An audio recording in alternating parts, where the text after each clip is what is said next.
রাজনৈতিক দলগুলোর সাথে যে বৈঠক করেছেন এবং যেই সিদ্ধান্তে উপনীত হয়েছেন যে জুলাই সনদে যে ঘোষণা তারা দিবেন, সেখানে সেই 50টি সংরক্ষিত আসন যেটা আগে ছিল সেটাকেই বলবৎ রেখেছেন তারা।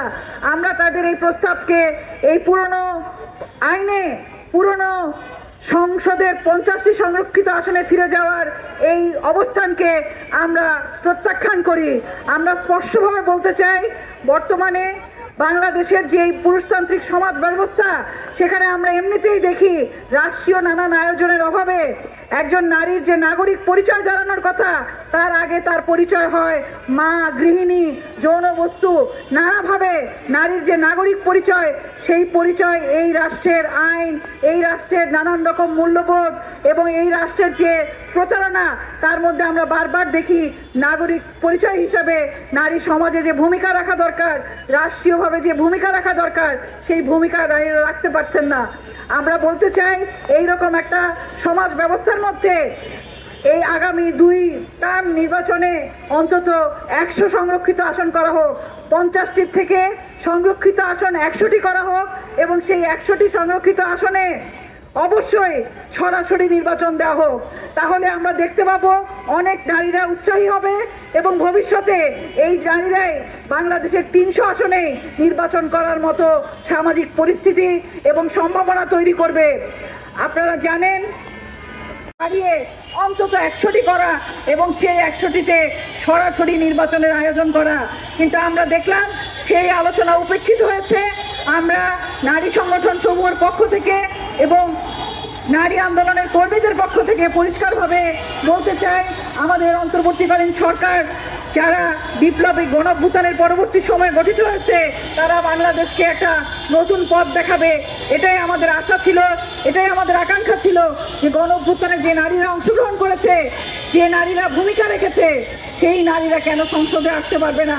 তাদের একবারে আমাদের যেই পরিস্থিতি, অনেক সময় আমরা দেখি 300 সাধারণ যে আসন আছে সেগুলোতে নারীরা আসার মতো অবস্থায় থাকে না, কিন্তু যদি সংরক্ষিত আসন বৃদ্ধি করে সেই আয়োজনটা করা হয়, তাহলে অনেক নারী সাহস করবেন, উৎসাহ পাবেন।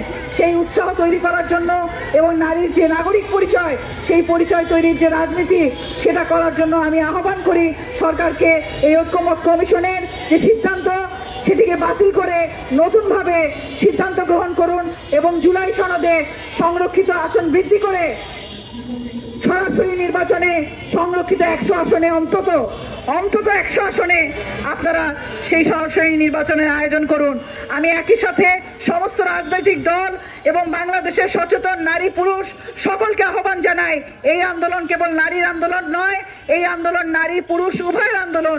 সেই আন্দোলনে আপনারা শরিক হন এবং এখানে যে মনোনয়ন হয়েছে, সংবিধান কমিশন হয়েছে এবং নারী কমিশন, শ্রম কমিশন, বিভিন্ন কমিশন, মোট 11টি কমিশন হয়েছে, কিন্তু আমরা লক্ষ্য করলাম দুঃখের সাথে যে এখানে ঐক্যমত কমিশন রাজনৈতিক দলগুলোর সাথে বৈঠক করলো এবং ঐক্যমত কমিশন যে কমিশনগুলো নিয়ে তাদের ঐক্যমত কমিশন গঠন করেছে, সেখানে নারী কমিশন, শ্রম সংস্কার কমিশন সহ গুরুত্বপূর্ণ বেশ কয়েকটি কমিশনকে বাদ দিয়ে কেবলমাত্র 5টি কমিশন নিয়ে তারা এই ঐক্যমত কমিশন করেছে, যেখানে প্রত্যেকে কমিশনের প্রধানরা নিজে সেখানে কোনো নারী প্রতিনিধি নাই এবং রাজনৈতিক দলগুলোতে আলাপ করার ক্ষেত্রে আমরা দেখেছি অনেক কিছু রাজনৈতিক দল নারীর এই আসন বৃদ্ধির বিষয়ে জোরালো মতামত দিলেও অনেক রাজনৈতিক দল সেখানে ভিন্ন মত পোষণ করেছে।